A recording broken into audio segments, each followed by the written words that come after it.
السلام علیکم ورحمۃ اللہ وبرکاتہ۔ نحمده ونصلي على رسوله الكريم، اما بعد فاعوذ باللہ من الشیطان الرجیم، بسم اللہ الرحمن الرحیم۔ رب اشرح لي صدری ويسر لي امری واحلل عقدۃ من لسانی یفقهوا قولی۔ الحمدللہ، آج ہم سیرت الصحابیات میں جس صحابیہ کا ذکر کرنے جا رہے ہیں وہ سیدہ ام عطیہ رضی اللہ تعالی عنہا ہیں، اور یہ وہ صحابیہ ہیں جنہوں نے حضرت زینب رضی اللہ تعالی عنہا کو غسل دیا ہے۔ نام ان کا نصیبہ بنت کعب انصاریہ اور کنیت ام عطیہ تھی۔ مورخین نے 4 خواتین کا ذکر کیا ہے جن کا نام نصیبہ یا نصیبہ سے ہے۔ ان میں سے 2 نصیبہ ہیں اور 2 نصیبہ ہیں، 2 نون کے پیش کے ساتھ اور 2 نون کی زبر کے ساتھ بولا جاتا ہے، اور اب یہ نصیبہ ہیں، زبر کے ساتھ نصیبہ ہیں، نصیبہ نہیں ہیں۔ نصیبہ کا معنی ہوتا ہے شریف الطبع اور حسب نسب والی، جیسے آپ خاندانی عورت کو کہہ سکتے ہیں، یعنی حسب نسب والی شریف الطبع۔ جب ہم ان کے بارے میں ایسی باتیں سنتے ہیں نا اور پڑھتے ہیں تو ہمارے سامنے ایک شخصیت بھی بننے لگ جاتی ہے۔ ایک اور روایت میں پتہ چلتا ہے ان کے والد کا نام حارث تھا، انصار کے قبیلے ابو مالک بن نجار سے تعلق رکھتا ہے۔ یہاں اس کتاب میں والد کا نام کعب بتایا ہے۔ مفسرین کہتے ہیں کہ ہو سکتا ہے یہ ان کے دادا کا نام ہو، اور یہ انصار کے مشہور قبیلے بنو نجار سے تعلق رکھتے تھے۔ اسلام قبول کرنے کے حوالے سے سبقت لے جانے والی عالمہ فاضلہ خواتین میں سے تھیں، ہجرت سے پہلے اسلام لانے والوں میں سے تھی یہ۔ انہوں نے خیر القرون میں زندگی بسر کی، جس زمانے میں سید البشر نبی القدس سیدنا محمد صلی اللہ علیہ وسلم کی بعثت ہوئی۔ وہ بلا شبہ بہترین زمانہ تھا۔ سیدنا ابو ہریرہ رضی اللہ عنہ کا بیان ہے کہ رسول اللہ صلی اللہ علیہ وسلم سے پوچھا گیا، ای الناس خیر؟ فقال انا والذین معی ثم الذین علی الاثر ثم الذین علی الاثر۔ کون سے لوگ ہی بہتر ہیں؟ تو آپ صلی اللہ علیہ وسلم نے فرمایا، میں اور وہ لوگ جو میرے ساتھی ہیں یعنی صحابہ، پھر وہ لوگ جو ان کے نقش قدم پر چلے یعنی تابعین، اور پھر وہ لوگ جو ان کے نقش قدم پر چلے یعنی تبع تابعین۔ ان سب کو امت کے بہترین لوگ کہا جاتا ہے۔ سبحان اللہ۔ سیدہ ام عطیہ رضی اللہ عنہا نے بہت سی حدیث رسول اللہ صلی اللہ علیہ وسلم کے منہ سے سننے کا شرف حاصل کیا۔ انہوں نے طلب حدیث میں بہت محنت کی، یہاں تک کہ حدیث کو روایت کرنے کا اعزاز حاصل کر لیا۔ یہ کتنا بڑا شرف ہے جو انہوں نے حاصل کیا، اور یہ کس قدر بلند فضل و شرف ہے جو انہیں ملا۔ سیدہ ام عطیہ رضی اللہ عنہا ان جلیل القدر انصاری خواتین میں سے تھیں جنہوں نے رسول اللہ صلی اللہ علیہ وسلم کی بیعت کرنے کا اعزاز حاصل کیا، اور پھر اسلام قبول کرتے وقت کیے گئے عہد کو پورا کیا۔ امام نسائی نے سیدہ ام عطیہ سے بیان کیا، وہ کہتی ہیں کہ جب میں نے رسول اللہ صلی اللہ علیہ وسلم کی بیعت کرنے کا ارادہ کیا تو میں نے کہا، اے اللہ کے رسول صلی اللہ علیہ وسلم، جاہلیت میں ایک عورت نے میرا تعاون کیا تھا۔ ایک روایت میں آتا ہے کہ نوحہ یعنی بین کرنے میں تعاون کیا تھا، ٹھیک ہے، کسی کام میں نہیں تعاون کیا تھا۔ اب میں اس کا ہاتھ پٹانے جا رہی ہوں، پھر آپ کی خدمت میں حاضر ہو کر بیعت کروں گی۔ آپ دیکھیں یہ لوگ اپنے وعدے کے، اپنے عہد کے کتنے پکے تھے کہ جو بات کی ہوئی ہے اسے پورا کرنا کتنا ضروری سمجھتے تھے۔ اب ایک عہد کرنے جا رہی ہیں اللہ کے نبی صلی اللہ علیہ وسلم کے ساتھ، بیعت کرنے جا رہی ہیں، اس پر یہ کہہ رہی ہیں کہ پہلے میں عہد کو پورا کر رہا ہوں، ٹھیک ہے۔ رسول اللہ صلی اللہ علیہ وسلم نے فرمایا، ٹھیک ہے جاؤ اس کا ہاتھ پٹاؤ۔ کہتی ہیں کہ میں گئی، اس کا ہاتھ پٹایا، پھر میں آئی اور میں نے رسول اللہ صلی اللہ علیہ وسلم کے ہاتھ پر بیعت کی۔ آپ یاد رکھیے اکثر لوگ اس دلیل کو پیش کر کے بیان کو جائز کراتے تھے کہ آپ صلی اللہ علیہ وسلم نے ام عطیہ کو اجازت دی تھی بیان کی، حالانکہ یہ ایک استثنائی کیس تھا۔ نمبر 1 یہ کہ ابتدائی طور تھا یہ، اور لوگوں کو دین کی طرف لانا تھا، اور نمبر 2 صرف ان کو اجازت دی تھی، صرف اسی موقع پر ایسا ہوا، ورنہ تو آپ صلی اللہ علیہ وسلم نے بیان کرنے کی بہت سخت سزا بتائی ہے۔ انہیں گندک کا لباس پہنایا جائے گا جو بیان کرتے ہیں، سختی کے ساتھ منع کیا گیا ہے کہ بیان نہیں کرنا، نوحہ نہیں کرنا۔ البتہ رونا جو ہے وہ اپنی جگہ پہ، ظاہری بات ہے رونا تو آتا ہے، ایسے تو نہیں ہوتا کہ رونا نہیں آتا، لیکن روتے وقت چیخنا، چلانا یا منہ سے کچھ برا بولنا، ایسا کرنا جو ہے وہ نوحہ کہلاتا ہے۔ اپنے منہ پہ مارنا، اپنے سینے پہ مارنا، یہ سب جو ہے شریعت میں جائز نہیں ہے، اللہ کے نبی صلی اللہ علیہ وسلم نے منع کیا ہے اس بارے میں۔ ورنہ حضرت ام عطیہ رضی اللہ تعالیٰ عنہ کے بارے میں ایک اور مشہور روایت ہے، اس میں آتا ہے کہ جب آپ کا بیٹا پوت ہوا، یعنی ان کا اپنا بیٹا پوت ہوا، تو تیسرے دن آپ اٹھی، اچھے کپڑے پہنے، خوشبو لگائی اور لوگوں سے کہا کہ مجھے اس کی حاجت نہیں تھی، مگر میں یہ بتانا چاہتی ہوں کہ نبی صلی اللہ علیہ وسلم نے اس بات سے منع کیا ہے کہ کوئی عورت شوہر کے سوا کسی اور کے لیے 3 دن سے زیادہ کا سوگ کرے۔ آپ دیکھیں آج وہ خود پیغام دے رہی تھی سب کو کہ سوگ 3 دن سے زیادہ کا نہیں ہے، خواہ وہ ماں تھی۔ سیدہ ام عطیہ کی اگر آپ پوری زندگی کو پڑھ لینا تو اس سے یہ پتہ چلتا ہے کہ انہوں نے اس کے بعد پوری زندگی ایسا کوئی کام نہیں کیا، ٹھیک ہے؟ یعنی اس وقتی طور پر آپ صلی اللہ علیہ وسلم نے جو انہیں اجازت دی تھی، اس سے ہمیں یہ بھی پتہ چلتا ہے کہ نبی صلی اللہ علیہ وسلم کا تعلیم دینے کا انداز بالکل نیچرل تھا۔ وہ لوگوں کو اسلام کی طرف لانے میں کوئی زور زبردستی نہیں کرتے تھے، وقتی طور پر ان کو اجازت دیتے اور بعد میں انہیں روک دیا جاتا ہے۔ نبی کریم صلی اللہ علیہ وسلم کے گھروں میں سیدہ ام عطیہ رضی اللہ تعالی عنہ کے تحائف۔ سیدہ ام عطیہ رضی اللہ عنہ ازواج مطہرات رضی اللہ عنہن کے پاس اکثر و بیشتر ملاقات کے لیے آیا کرتی تھیں۔ انہیں اہل بیت اور ازواج مطہرات کے ساتھ خاص تعلق خاطر تھا۔ سیدہ عائشہ صدیقہ رضی اللہ تعالی عنہ کے انصار کی جلیل القدر خواتین کے ساتھ گہرے تعلقات تھے۔ وہ ان کی غمی خوشی میں شریک ہوتی، انہیں تحائف دیتی اور ان سے تحائف قبول بھی کیا کرتی تھیں۔ سیدہ عائشہ صدیقہ رضی اللہ تعالی عنہ کو انصار خواتین میں بڑا بلند مرتبہ حاصل تھا، اور نصیبہ بنت کعب کو بھی سیدہ عائشہ رضی اللہ عنہ کے ہاں خصوصی مقام و مرتبہ حاصل تھا۔ رسول اللہ صلی اللہ علیہ وسلم ام عطیہ کی طرف سے ملنے والے تحائف سے خوش ہوتے تھے۔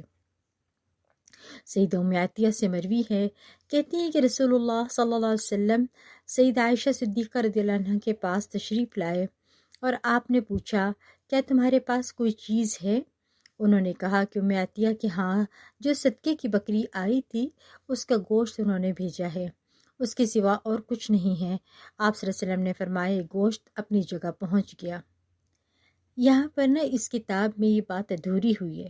دراصل بات حدیث میں کچھ یوں ہے کہ نبی صلی اللہ علیہ وسلم نے ان کے پاس صدقہ کی بکری بھیجی تھی، اس کو انہوں نے ذبح کیا اور پھر اس میں سے انہوں نے آپ صلی اللہ علیہ وسلم کی طرف بھی ان کے گھر کچھ بھیجا، تو آپ صلی اللہ علیہ وسلم نے اسے قبول کر لیا، کیونکہ صدقہ جن کو نبی صلی اللہ علیہ وسلم نے دیا انہیں پہنچ گیا، اور اب انہوں نے آپ صلی اللہ علیہ وسلم کو تحفہ بھیجا تو انہوں نے قبول کر لیا۔ تو اس سے کیا پتہ چلتا ہے کہ صدقہ تب تک ہوتا ہے جب تک وہ مستحقین کے پاس ہوتا ہے، ٹھیک ہے؟ جو مستحقین ہیں جن کو صدقہ دیا گیا ہے نا، جب تک ان کے پاس ہے تو یہ صدقہ ہوتا ہے، اور جب مستحقین آگے کسی کو وہی چیز تحفے میں دے دے تو وہ صدقہ نہیں رہتا، ٹھیک ہے؟ وہ پھر تحفہ بن جاتا ہے۔ سیدہ ام عطیہ رضی اللہ عنہ علم کے سرچشموں ہی سے سیراب نہیں ہوتی تھی، بلکہ جہاد میں بھی بہت دلچسپی لیتی تھی۔ سیدہ ام عطیہ رضی اللہ عنہ فرماتی ہیں کہ میں نے رسول اللہ صلی اللہ علیہ وسلم کے ہمراہ 7 جنگوں میں حصہ لیا۔ میں مجاہدین کے لیے کھانا تیار کرتی، زخمیوں کا علاج کرتی اور مریضوں کی دیکھ بھال کرتی۔ سیدہ ام عطیہ رضی اللہ عنہ اپنے فرائض کو خوب اچھی طرح جانتی تھیں اور فرائض کی ادائیگی میں کبھی کوتاہی نہیں کرتی تھیں۔ جب ام عطیہ رضی اللہ عنہ کو رسول اللہ صلی اللہ علیہ وسلم کی بیٹی سیدہ زینب رضی اللہ عنہ کی وفات کا علم ہوا تو وہ تعزیت کے لیے ان کے گھر گئیں۔ جو خواتین سیدہ زینب کو غسل دیتے وقت حاضر تھیں ان میں سیدہ ام عطیہ رضی اللہ عنہ بھی تھیں۔ آپ صلی اللہ علیہ وسلم نے میت کو غسل دینے کا طریقہ بتایا۔ سیدہ ام عطیہ رضی اللہ عنہ نے وہ طریقہ بیان کیا تاکہ میت کو غسل دینے کا سنت کے مطابق طریقہ لوگوں کے علم میں لایا جائے۔ حدیث کی روایت بخاری میں سیدہ ام عطیہ انصاریہ رضی اللہ عنہ سے ایک روایت منقول ہے، فرماتی ہیں کہ جب رسول اللہ صلی اللہ علیہ وسلم کی بیٹی زینب فوت ہوئی، یعنی حضرت زینب 8 ہجری میں فوت ہوئی تھی نا، تو کہتی ہیں کہ جب آپ صلی اللہ علیہ وسلم کی بیٹی زینب فوت ہوئی تو آپ صلی اللہ علیہ وسلم ہمارے پاس تشریف لائے اور ہمیں فرمایا اسے 3، 5 یا زیادہ مرتبہ غسل دینا، پانی میں بیری کے پتے ابال لینا۔ یہ جو ابال لینا کا لفظ آیا ہے نا، یہ الفاظ حدیث میں نہیں ہے، اس کو اس کتاب میں درست کر لیجئے، ٹھیک ہے۔ پتے ملا لینا اور آخری مرتبہ پانی میں کافور ملا لینا، ٹھیک ہے۔ آخری مرتبہ کیا کرنا ہے؟ پانی میں کافور ملا لینا، اور یہ خوشبو کے لیے ہوتا ہے۔ جب تم غسل دے کر فارغ ہو جاؤ تو مجھے بتا دینا۔ ہم نے آپ صلی اللہ علیہ وسلم کو بتایا کہ ہم نے غسل دے دیا ہے، تو آپ صلی اللہ علیہ وسلم نے اپنی قمیض ہمیں دی اور فرمایا کہ کفن میں اس کو بھی شامل کر لینا۔ رسول اللہ صلی اللہ علیہ وسلم نے ان خواتین کو میت کو غسل دینے کا طریقہ بتاتے ہوئے فرمایا کہ پہلے جسم کے دائیں طرف کو غسل دینا اور وضو کے اعضاء کو پہلے دھونا۔ رسول اللہ صلی اللہ علیہ وسلم دائیں طرف سے آغاز کی تاکید کیا کرتے تھے، یعنی ویسے تو تاکید ہی کرتے تھے کہ ہر کام دائیں ہاتھ سے کرنا، لیکن غسل دیتے وقت بھی دائیں طرف سے جو ہے وہ شروع کرنا چاہیے۔ یہ حدیث بھی سیدہ ام عطیہ کی طرف سے ہمیں روایت میں ملتی ہے۔ سیدہ ام عطیہ رضی اللہ عنہ سے مروی احادیث کا بخاری میں منقول ہونا ان کے فضل و شرف کو اجاگر کرتا ہے۔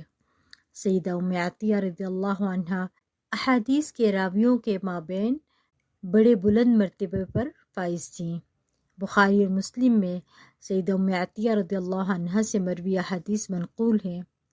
صحابہ کرام میں سیدنا انس بن مالک رضی اللہ عنہ نے اور تابعین میں سے محمد بن سیرین نے سیدہ ام عطیہ رضی اللہ عنہ سے احادیث روایت کرنے کا شرف حاصل کیا۔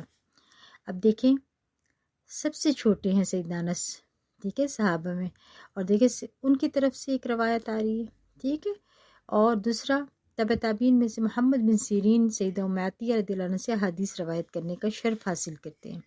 سیدہ ام عطیہ رضی اللہ عنہ سے عورتوں کے جنازے کے پیچھے جانے کی ممانعت کے بارے میں روایت حدیث کی 6 مشہور معروف کتابوں میں منقول ہے۔ یعنی ان کی حدیث سے کیا پتہ چلتا ہے کہ جنازے کے ساتھ عورت کو نہیں جانا چاہیے، عورتوں کو جنازے کے ساتھ جانے سے منع کیا گیا ہے۔ اس روایت کو امام مالک رحمۃ اللہ علیہ نے بھی روایت کیا اور اہل سنت کا اس پر عمل بھی ہے۔ ایک اور روایت میں آتا ہے کہ حضرت ام عطیہ رضی اللہ عنہ فرماتی ہیں، حیض سے پاکیزگی حاصل کرنے کے بعد خاکی یا زرد رنگ کے پانی کو ہم کوئی اہمیت نہیں دیتی تھیں۔ اسے ابو داؤد نے روایت کیا ہے۔ یہاں پر تھوڑی میں وضاحت کرنا چاہوں گی، کچھ خواتین جو ہیں وہ اس مسئلے میں پریشان رہتی ہیں اور سوال کرتی رہتی ہیں۔ بات یہ ہے کہ پہلے تو اپنے آپ اندر چیک کر لیں، بالکل ٹرانسپیرنٹ ہو گیا ہے تو پھر آپ کیا ہے کہ سمجھ لیں کہ پاک ہو چکے ہیں، اور پھر غسل کر لیجئے۔ اس کے بعد اگر آپ کو ایسا داغ لگے جو براؤن کلر کا ہے یا یلو کلر کا ہے تو پھر اس کی پرواہ نہیں کرنی چاہیے۔ اس حدیث سے یہ بات ثابت ہوتی ہے۔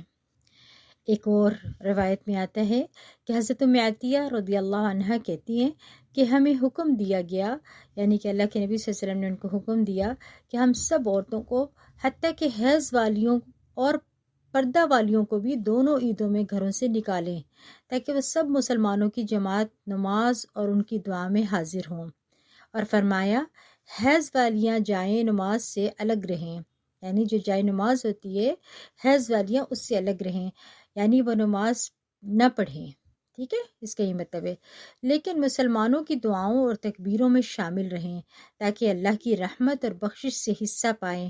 ایک عورت نے عرض کیا کہ اگر ہم میں سے کسی کے پاس چادر نہ ہو تو پھر وہ کیسے عیدگاہ میں جائے؟ فرمایا اس کو اس کے ساتھ والی عورت چادر اڑا دے، یعنی کسی دوسری عورت سے چادر عاریتاً لے کر چلے، ٹھیک ہے۔ اور یہ بہت ہی خوبصورت حدیث ہے جو ہم ہر رمضان میں اور ہر ذی الحج کے مہینے میں یہ حدیث خواتین کو بتاتے ہیں کہ یہ حکم ہے۔ لیکن اس حدیث کے اندر اگر آپ غور کریں تو کیا پتہ چل رہا ہے، چادر اوڑھنے کا حکم دیا جا رہا ہے، یعنی اگر آپ کے پاس چادر نہیں ہے تو کسی سے عاریتاً لے لیں، ٹھیک ہے؟ تو اس سے کیا سمجھ آتا ہے کہ عید گاہ جاتے وقت چادریں اوڑھ کر جانی چاہیے۔ سیدہ ام عطیہ سے تقریباً 41 یعنی 41 احادیث روایت ہیں۔ اب دیکھیں سبحان اللہ، سیدہ ام عطیہ کا کردار کیا ہے، سبحان اللہ۔ جہاد میں بھی بہت دلچسپی لیتی تھی، یعنی جہاد میں بھی شامل ہوتی تھی، جنگوں میں حصہ لیتی تھیں، اور پھر مجاہدین کی تیمارداری اور زخمیوں کے علاج بھی کرتی تھیں، اور اس کے علاوہ احادیث بھی روایت کرتی تھی۔ غسل دینے کے لیے جا رہی ہیں، آپ دیکھیں اس سے کیا سمجھ آ رہا ہے، یعنی نیکی کے موقع ہاتھ سے جانے نہ دیں، کوئی بھی نیکی آپ کو مل جائے آپ فوراً اس کو کر گزریں۔ اور پھر اگر آپ یہ دیکھیں کہ بیٹے کی وفات سے تیسرے دن اٹھ کے تیار ہوئیں، خوشبو لگائی، اور ہمارے ہاں کیا ہوتا ہے، ہم تو غم لے کر بیٹھ جاتے ہیں لوگوں کے ڈر سے، لوگ کیا کہیں گے۔ اگر کسی کی شادی رکھی ہوئی ہے تو شادیاں کینسل کر دیتے ہیں، اس سال کی عیدیں نہیں مناتے۔ اللہ تعالیٰ سے دعا ہے کہ اللہ تعالیٰ تمام امت مسلمہ کو ہدایت عطا فرمائے، آمین ثم آمین۔ بصرہ میں سیدہ ام عطیہ کی وفات، اپنی عمر کے آخری حصے میں وہ بصرہ تشریف لے گئیں اور قصر بن خلف میں رہائش پذیر ہوئیں۔ ان کے گھر صحابہ کرام رضی اللہ عنہم اور تابعین مسائل دریافت کرنے کے لیے تشریف لاتے، اور جو بھی حدیث رسول صلی اللہ علیہ وسلم سننے کا خواہش مند ہوتا وہ وہاں حاضر ہو جاتا۔ وہ اپنی وفات تک احادیث رسول روایت کرنے میں مصروف رہیں۔ کہا جاتا ہے کہ 70 ہجری تک ام عطیہ زندہ رہیں۔ انہیں آپ صلی اللہ علیہ وسلم سے بے پناہ محبت تھی، جب بھی آپ صلی اللہ علیہ وسلم کا نام لیتی تو یہ ضرور کہتی، بی ابا، میرا باپ آپ پر قربان ہو جائے، یعنی آپ پر فدا ہو جائے۔